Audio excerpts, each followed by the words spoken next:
अग्नि पुराण। अग्नि पुराण ज्ञान का विशाल भंडार है। स्वयं अग्निदेव ने इसे महर्षि वशिष्ठ को सुनाते हुए कहा था, आग्नेय ही पुराणेस्मिन् सर्वा विद्या प्रदर्शिता तारांकन, अर्थात अग्नि पुराण में सभी विद्याओं का वर्णन है। आकार में लघु होते हुए भी विद्याओं के प्रकाशन की दृष्टि से यह पुराण अपना विशिष्ट महत्व रखता है। इस पुराण में 383 अध्याय हैं। गीता, रामायण, महाभारत, हरिवंश पुराण आदि का परिचय इस पुराण में है। परा अपरा विद्याओं का वर्णन भी इसमें प्राप्त होता है। मत्स्य, कूर्म आदि अवतारों की कथाएं भी इसमें दी गई हैं। सृष्टि वर्णन, संध्या, स्नान, पूजा विधि, होम विधि, मुद्राओं के लक्षण, दीक्षा और अभिषेक विधि, निर्वाण दीक्षा के संस्कार, देवालय निर्माण कला, शिलान्यास विधि, देव प्रतिमाओं के लक्षण, लिंग लक्षण तथा विग्रह प्राण प्रतिष्ठा की विधि, वास्तु पूजा विधि, तत्व दीक्षा, खगोल शास्त्र, तीर्थ महात्म्य, श्राद्ध, ज्योतिष शास्त्र, संग्राम विजय, वशीकरण विद्या, औषधि ज्ञान, वर्णाश्रम धर्म, मास व्रत, दान महात्म्य, राजधर्म, विविध स्वप्न वर्णन, शकुन अपशकुन, रत्न परीक्षा, धनुर्वेद शिक्षा, व्यवहार कुशलता, उत्पाद शांति विधि, अश्व चिकित्सा, सिद्धि मंत्र, विविध काव्य लक्षण, व्याकरण और रस अलंकार आदि के लक्षण, योग, ब्रह्म ज्ञान, स्वर्ग नरक वर्णन, अर्थशास्त्र, न्याय, मीमांसा, सूर्य वंश तथा सोमवंश आदि का वर्णन इस पुराण में किया गया है। वैष्णवों की पूजा पद्धति और प्रतिमा आदि के लक्षणों का सांगोपांग वर्णन इस पुराण में वर्णित है। शिव और शक्ति की पूजा का पूरा विधान इसमें बताया गया है। वेदांत के सभी विषयों को उत्तम रीति से इसमें समझा गया है। इसके अलावा जीवन के लिए उपयोगी सभी विधाओं की जानकारी इस पुराण में मिल जाती है। अग्निदेव के मुख से कहे जाने के कारण ही इस पुराण का नाम अग्नि पुराण पड़ा है। यह एक प्राचीन पुराण है। इसमें शिव, विष्णु और सूर्य की उपासना का वर्णन निष्पक्ष भाव से किया गया है।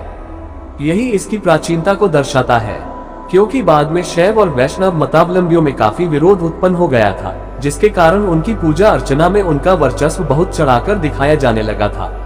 एक दूसरे के मतों की निंदा की जाने लगी थी, जबकि अग्नि पुराण में इस प्रकार की कोई निंदा उपलब्ध नहीं होती। तीर्थों के वर्णन में शंकराचार्य द्वारा स्थापित चारों मठों बद्रीनाथ, जगन्नाथ, द्वारकापुरी और रामेश्वरम का उल्लेख इसमें नहीं है।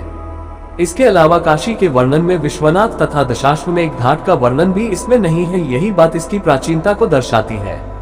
विषय सामग्री की दृष्टि से अग्नि पुराण को भारतीय जीवन का विश्वकोश कहा जा सकता है। पुराणों के पांचों लक्षणों सर्ग, प्रतिसर्ग, राजवंश, मनवंतर और वंशानुचरित आदि का वर्णन भी इस पुराण में प्राप्त होता है, किंतु इसे यहाँ संक्षेप रूप में दिया गया है। इस पुराण का शेष कलेवर दैनिक जीवन की उपयोगी शिक्षाओं से ओतप्रोत है। अग्नि पुराण में शरीर और आत्मा के स्वरूप को अलग अलग समझाया गया है। इंद्रियों को यंत्र मात्र माना गया है और देह के अंगों को आत्मा नहीं माना गया है। पुराणकार आत्मा को हृदय में स्थित मानता है। ब्रह्म से आकाश, आकाश से वायु, वायु से अग्नि, अग्नि से जल और जल से पृथ्वी होती है। इसके बाद सूक्ष्म शरीर और फिर स्थूल शरीर होता है। अग्नि पुराण ज्ञान मार्ग को ही सत्य स्वीकार करता है। उसका कहना है कि ज्ञान से ही ब्रह्म की प्राप्ति संभव है, कर्मकांड से नहीं।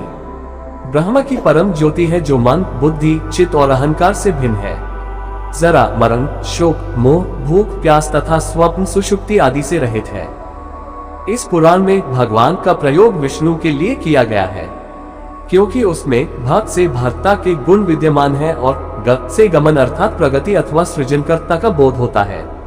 विष्णु को सृष्टि का पालनकर्ता और श्रीवृद्धि का देवता माना गया है। भक्त का पूरा अर्थ ऐश्वर्य, श्री, वीर्य, शक्ति, ज्ञान, वैराग्य और यश होता है, जो कि विष्णु में निहित है। वान का प्रयोग प्रत्यय के रूप में हुआ है, जिसका अर्थ धारण करने वाला अथवा चलाने वाला होता है, अर्थात जो सृजनकर्ता पालनकर्ता हो, श्रीवृद्धि करने वाला हो, यश और ऐश्वर्य देने वाला हो, वह भगवान है। विष्णु में ये सभी गुण विद्यमान है। अग्नि पुराण ने मन की गति को ब्रह्म में लीन होना ही योग माना है। जीवन का अंतिम लक्ष्य आत्मा और परमात्मा का संयोग ही होना चाहिए। इसी प्रकार वर्णाश्रम धर्म की व्याख्या भी इस पुराण में बहुत अच्छी तरह की गई है। ब्रह्मचारी को हिंसा और निंदा से दूर रहना चाहिए। गृहस्थाश्रम के सहारे ही अन्य 3 आश्रम अपना जीवन निर्वाह करते हैं, इसलिए गृहस्थाश्रम सभी आश्रमों में श्रेष्ठ है। वर्ण की दृष्टि से किसी के साथ भेदभाव नहीं करना चाहिए। वर्ण कर्म से बने हैं, जन्म से नहीं। समता की भावना, इस पुराण में देव पूजा में समता की भावना धारण करने पर बल दिया गया है और अपराध का प्रायश्चित सच्चे मन से करने पर जोर दिया गया है। स्त्रियों के प्रति उदार दृष्टिकोण अपनाते हुए पुराणकार कहता है, नष्टे मृते प्रव्रजिते क्लीवे च पतिते पतो पंचत्स्वापस्तु नारीना पतिरन्यो विधीयते। तारांकन अर्थात पति के नष्ट हो जाने पर, मर जाने पर, संन्यास ग्रहण कर लेने पर, नपुंसक होने पर अथवा पतित होने पर इन 5 अवस्थाओं में स्त्री को दूसरा पति कर लेना चाहिए।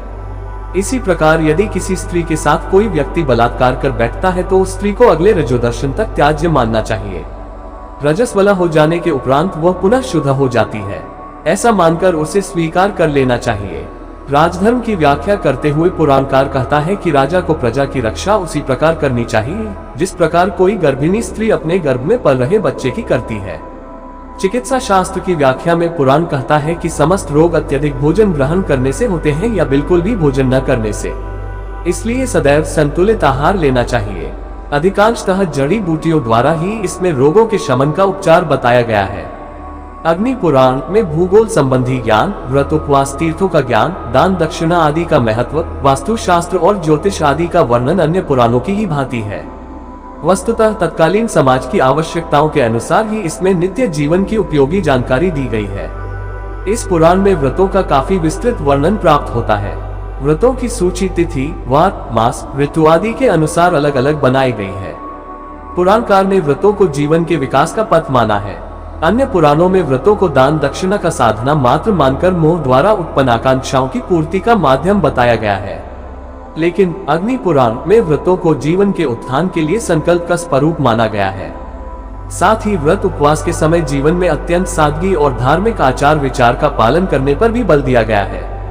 अग्नि पुराण में स्वप्न विचार और शकुन अपशकुन पर भी विचार किया गया है। पुरुष और स्त्री के लक्षणों की चर्चा इस पुराण का अत्यंत महत्वपूर्ण अंश है। सर्पों के बारे में भी विस्तृत जानकारी इस पुराण में उपलब्ध होती है।